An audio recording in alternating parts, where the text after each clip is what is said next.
Off we go live. Hello, everyone who is watching or no one watching. One of those things that why I'm doing this, someone asked me recently. I was involved a little bit in an attempt of dating, and I was asked a few questions, and one of them was also why I'm doing a YouTube. Well, one of them is to get things off my chest because I want to, and I need to. Then second, it was perceived that I'm talking negatively about people. And I think that perception also came a little bit probably from the way I was responding to all that and stuff. And just clearly not also being always myself, which is difficult when you have CPTSD. Realizing which part is your identity and which part is actually just your traumatic responses and reactions is actually quite murky and foggy very often. Thanks God I'm learning more. The fact that I'm even walking outside in the public and talking live means I'm trying to get out of my comfort zone more than I would normally. And I like it. I like the walk. Makes me a little bit more calm and focused. So yeah, there has been so much learning for me in the recent months. I don't know, sometimes a few steps backwards, sometimes a step forward. For the most part, I guess I was feeling lost. And lately, the question of this identity, who am I and what are my desires? What do I really want? Really came up a lot. Oh, I found a nice spot where I can sit and relax. So, and then in the recent months, I've been trying to learn how to cope and deal with all this. Not just cope. Coping means I can have some wine and a joint. I'm gonna probably feel more numb for the evening and sleep. So that's coping mechanism. Healing, how to heal, what to do, especially with no budget, no close by friends, no group, no nothing really. So obviously you gotta do something. You gotta get out of your shell. You gotta heal, right? Yeah, a little bit of work, a little bit of doing stuff that takes my mind away from things definitely helps. That it helps to not think and overthink stuff. But then in the end, it obviously, as soon as you stop, as soon as you don't have something to do and you're not keeping yourself busy, things come back. And then I realized one of the traumatic personalities and responses is being the doer. So you constantly keep doing stuff. So in order to not to run away from your emotions and stuff, but you just keep, at least in my case, I was so busy with everything so much that I simply did not have, that I normalized not having time for myself, even to the extent of like saying, I don't have the time to get sick. Yeah, so that was so, looking back, it was so ridiculous and so stupid. And it's, again, trauma, shaming myself, yeah? The point, Kraus, please shut up. The point I'm trying to make is that they are loud as hell. I'm so distracted now.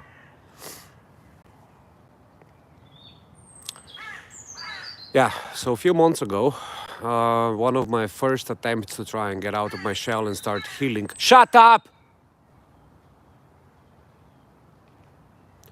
And start healing was. Fuck. Fucking birds, really. I like you guys, but not now.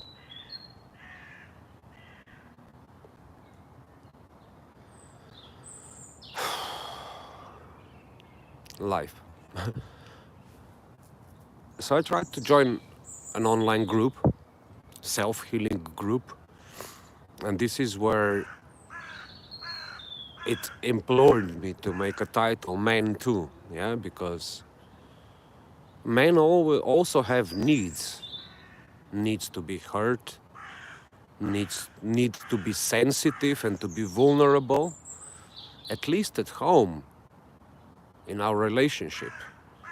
And we need a friend, we need someone to hear us, we need someone to we can confide in, someone maybe someone sometimes to call our bullshit out, but not in a judgmental way. We need people that will go out with us, ride or die with us, all this kind of stuff. So basically, men also need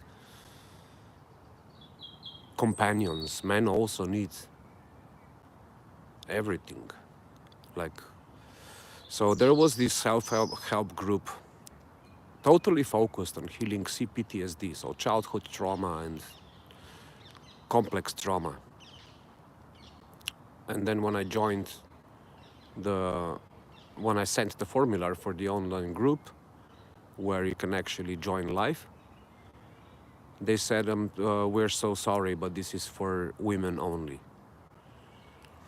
And I was really bummed because it takes so much effort or money to find therapists who are not immediately labeling you with ADHD or manic slash bipolar disorder or narcissism or borderline, because there's so many overlapping symptoms when it comes to this, especially depending on what kind of environment do you live in. Like in my case, not being negative about anyone in particular, but I did spend a decade in an extremely abusive, manipulative, and deceitful environment. So obviously it drove me over the edge, and I lost myself. I didn't know what the hell's going on and why I'm reacting in the ways I did. Until, you know, you finally get distance and clarity and you set back and you go, oh my God.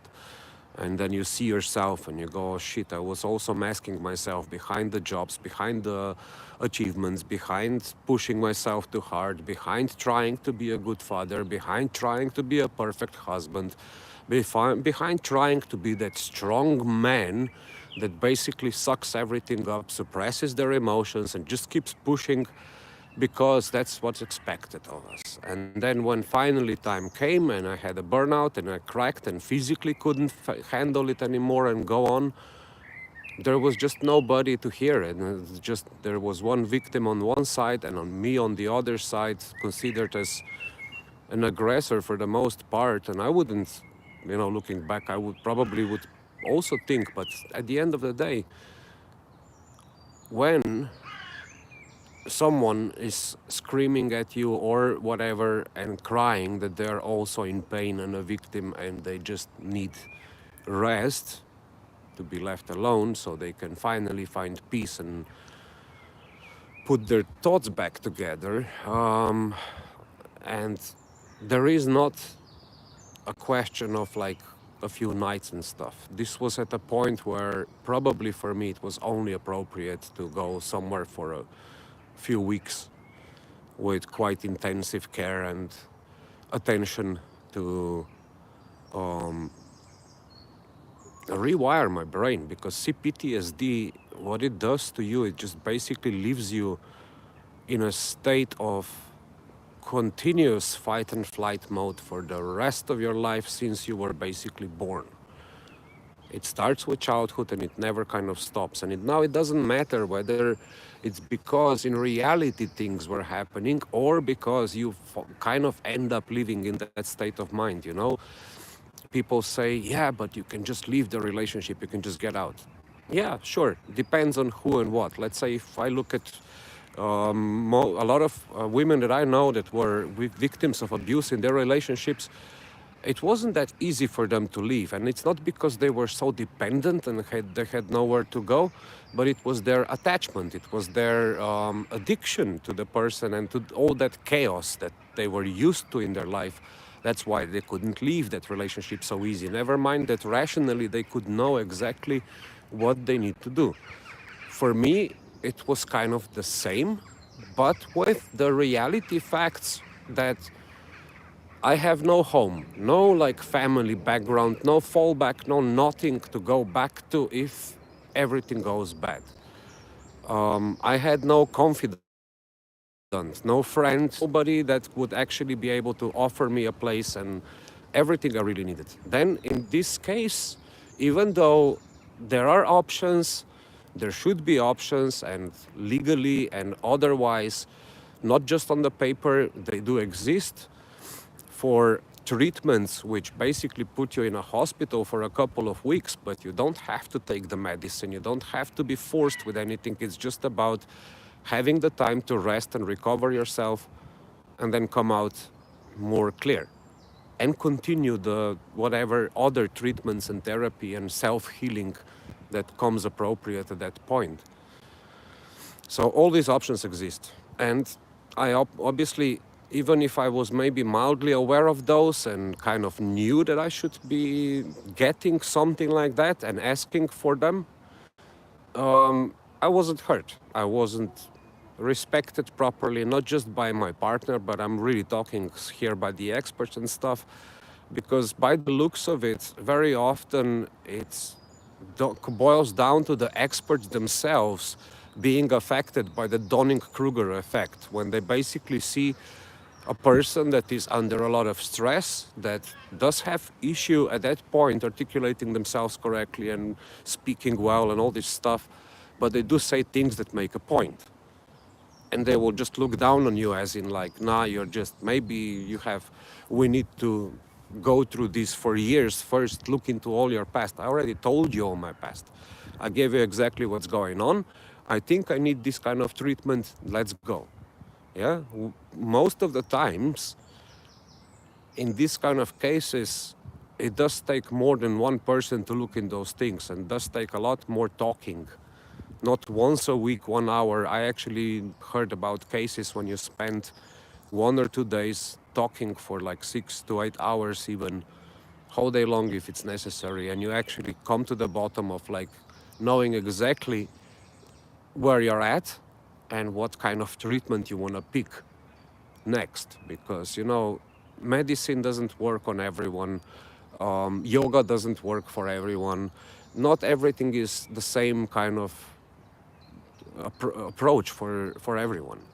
Sometimes it's also the point that you need to pick your own approach so you can make your own decision, because some people are so lost and powerless that the first thing we need to give them is an option so they make their own decision. And it's so difficult for people to explain.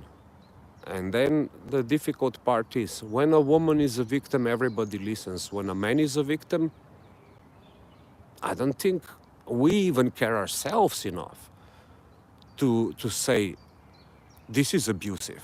The way she talks to me, it's abusive. The way that she flirts with other guys or other girls, it's abusive. I don't know, the way that she lies to me is abusive. All of these kind of things we normalized. Men normalize abuse. We say, oh, it's just hormones. Maybe yes, maybe no. It's good to take a note of what's going on and be observant and be a little bit vigilant. You know, like I really let my guard down completely, and that cost me everything. Hey, thanks, Sound of Souls now. Yeah, I'm in a safe place. It's just the fact that I shouldn't be financially struggling so much and all of that shit that's going on right now, given the fact that I've actually been really successful and invested in my life and my own career and everything so much energy, so much effort, so much self-healing as well, because I didn't have all of the right support even when I had professional support.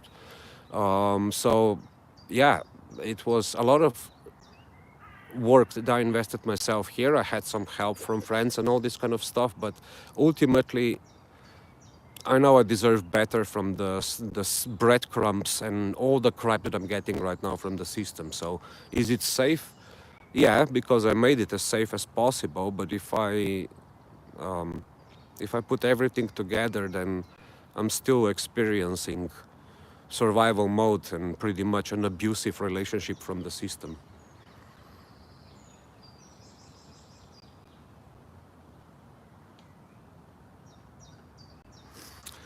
Yeah, that definitely was reflecting on me as well.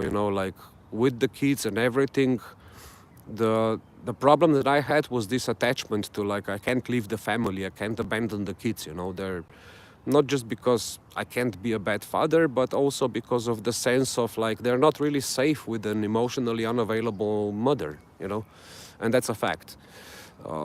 So it wasn't that I didn't know before the kids that I had to change and be well prepared for relationships and all this stuff. I knew it. But when you are like CPTSD, like, you can confuse yourself with labels like, oh, I just have ADHD, or maybe I'm just a bit bipolar or whatever.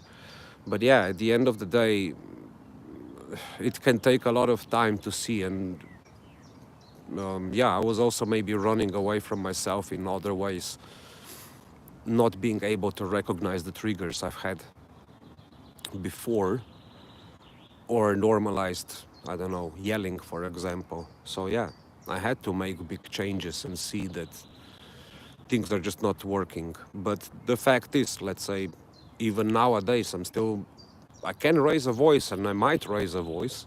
I'm not gonna hold myself back from all of those things, or dropping an F-bomb or whatever it's going on. But at the point, like, when I probably really had to, not because I feel like it. So other than that, like, I know my boundaries now much better. I know how much effort it takes on a daily basis to, to just be more regulated and be more open, and trying not to hide from myself and society and all of that shit. And yeah, it's a bit challenging, because now when I look at this, I kind of realized the fact that I was in a relationship, of course, very devoted and loyal for 10 years, but then I was in a relationship where I felt alone. So I deserve to go out and be happy and have dates and all this kind of stuff. So I figured, since I can't go out much, I don't have the money, what do? You go and open the Tinder, and it's like really shopping in a bloody porcelain shop, because, as a man, you gotta be walking around trying to see that you're not gonna break something, and the one thing you're gonna end up breaking like that is yourself. So it's kind of funny, because I can't even take it seriously anymore. It's like, it's more like just seeing what I don't want, maybe, from that part. Because there's hardly anything that's not either a bit messed up or just not genuine on Tinder and stuff like that. So yeah, it's a bit tricky altogether.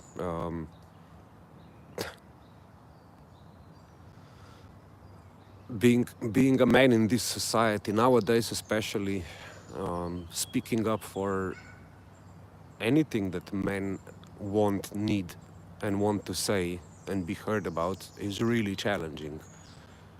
Either way, it ends up pissing someone off or triggering someone or whatever, or and then in the end it's our fault. Even here, ooh, what a big, not sure if you can see it here on video, but there's a big rat swimming right in the water here.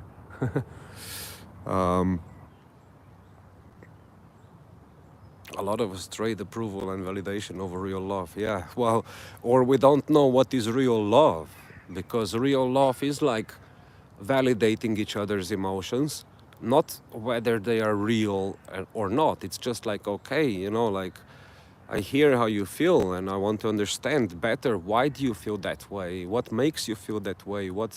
led you to be this person and all this kind of stuff.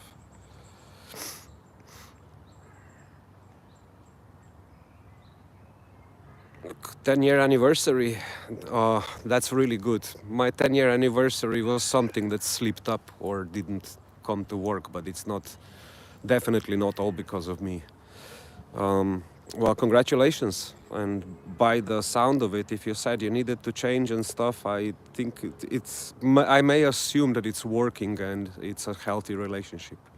So it's good. Really makes me happy to hear that. How many kids, may I ask?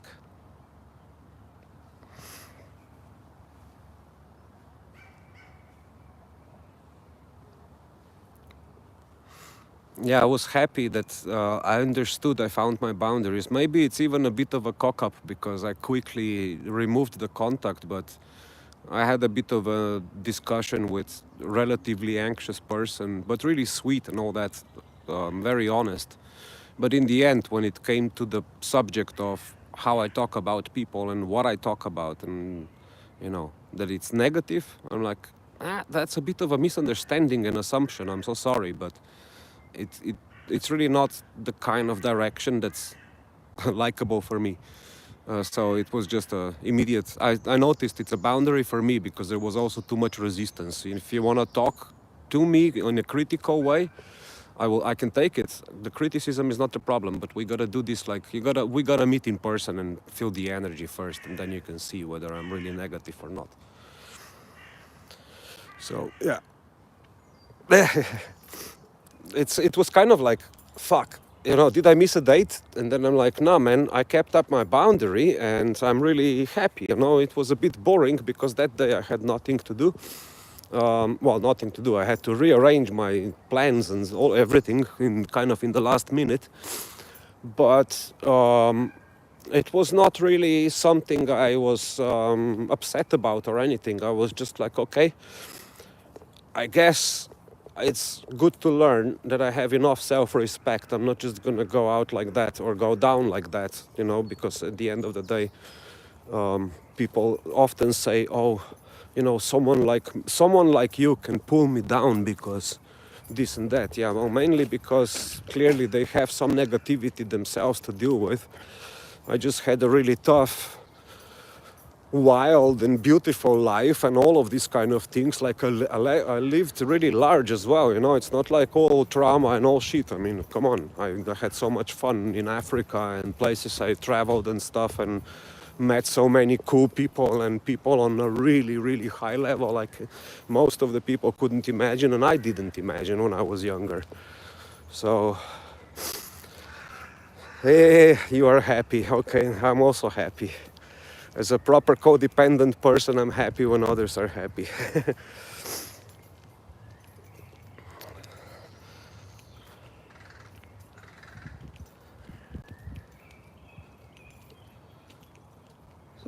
I would say people are having maybe too many expectations towards the relationship. Oh, 2 kids, 1 boy, 1 girl, sweet. I have in total 2 boys and 2 girls. This is really nice. So yeah, when it comes to this, we don't argue and stuff. When people say, "Oh, we don't argue in a relationship," it's probably not even about.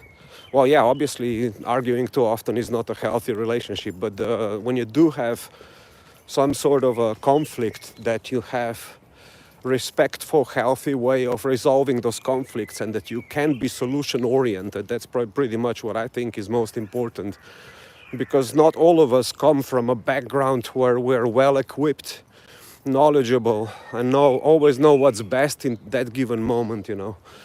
I thought I knew a lot about psychology and neuroscience in the past, which kind of I did. Obviously, I wouldn't be able to help myself as much as I did if I wasn't so progressive in a sense. But there's so many things 10, 20 years ago we couldn't know and we didn't know. So I was only limited to what I could do, and especially helping myself with the most kind of up-to-date knowledge we had about it, about trauma and all this stuff, which, yeah, in the past 20 years ago, shit, I mean, PTSD was considered something only soldiers have. You know, if you told, I remember if I told a clinical psychologist or some kind of therapist or stuff, even my friends who were studying all this stuff, if I told them, you know what, I have PTSD, just like warriors and soldiers have, they were laughing it out. They couldn't believe it. They were like, no, you just have ADHD or maybe something else or bipolar, and like, come on. Seriously, people had no clue. So if they didn't have a clue, how could I have? So let's imagine you're trying to have relationships like that. And then you have relationships with other people who, they have issues, but they're hiding them. They don't want to share with you what they went through in their childhood and how bad it was and how nasty, whether it was abuse, they experienced abuse themselves, or they saw something that was really bad and brutal, or whatever it is, or maybe their parents at home, they got separated in a nasty way, whatever it is, because it's always something. Some kids can get even traumatized just by their ice cream dropping on the floor. So you never know what baggage someone brings into the relationship until you do. Yeah, sometimes it definitely takes living with them, because you can be dating a person for so many years, but once you start living with them, things really start to reveal on a deeper level. Definitely when you have children, because children will bring so many other things you don't know. Like for example, I kept saying to my kids, be careful and stuff, which is kind of okay. It was still trying to make them be more aware of their own actions that could be really dangerous to them.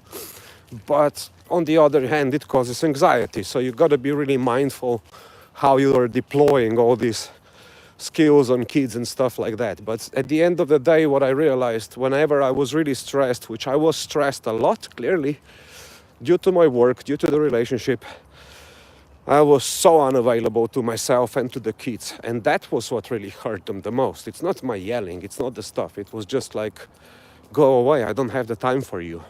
That's what hurts children the most. Or, it's...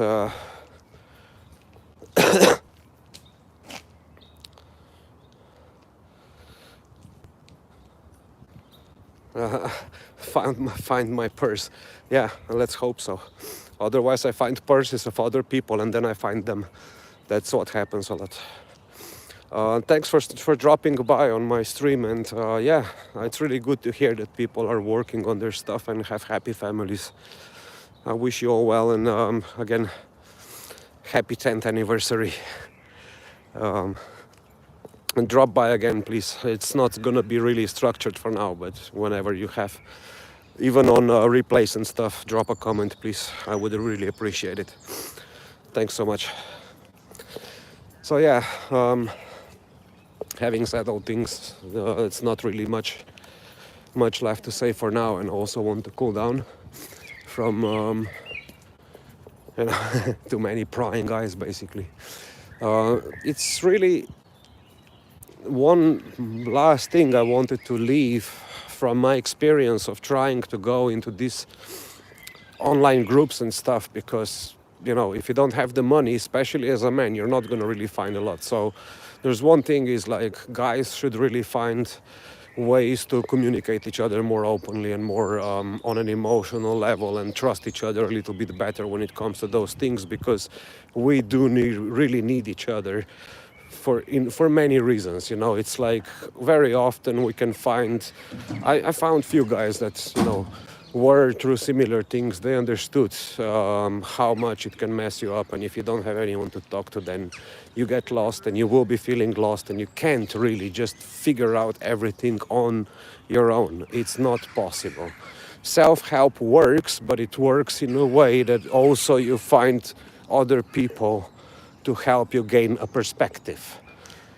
And then when it comes to this divisive kind of just discussion and conversation of men need this, women need this, very often we're talking just two poles and two sides and all this kind of stuff, and we're forgetting to try and find what is the stuff that we all need that is kind of similar, that is like, okay, we all have similar needs. you know, most, like, let's say you have these different types of love languages, and for the most part, I think most people just need to be close, to feel close, which means also physical touch and all these kind of things.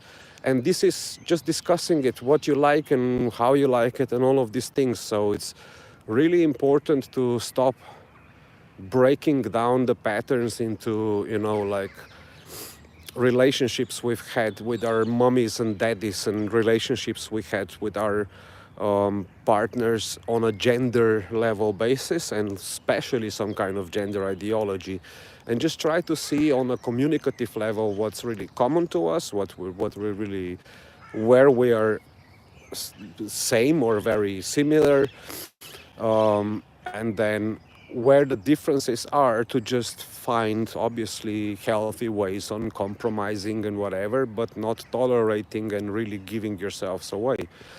And yeah, we should really stop talking about men women, because it's about perspective of being a human being. So very often in any relationship there are always two victims. Now either we are a victim of each other or victim of our own perception and our own past and our own past trauma. The fact is that people who are not able to process that, who are not able to see what they have done and how they keep doing it, that's where they need a lot more different kind of help. And then people like ourselves, where we are aware what's going on with us, we are aware that we have a lot of layers and layers of ourselves to like find and uncover and go like, holy shit, that's so much baggage that I keep carrying around. And healing is always a learning process. Yeah, it's also to accept us just the way we are and understand that nothing can be completely perfect, and it's not, that men can easily fall into the spectrum of a victim without even them knowing it, where women can be huge aggressors without them acknowledging it. Why? Because we are normalizing this in society these days, and we are somehow now really blame shifting all the trouble on men and patriarchy and all this stuff. We gotta cut the line and see where credit is due. Yeah. So if something is abusive, it doesn't matter where it's coming from, whether it's male or female. It's not about judgment. It's about cutting the cords and cutting the cycles and generational trauma on all sides, and fixing the shit that we're leaving behind for our kids and for our future generations. And that's what it is about, which also comes from thanks from Sound of South here on the live comments. If you're later watching replay, please also drop your comment, drop a like if you liked it. If you don't agree with me, of course, please say it. I won't mind. Let's just remain constructive and all this kind of stuff, respectful. And yeah, thanks for watching. Thanks for liking and all of that stuff. See you next time. Peace.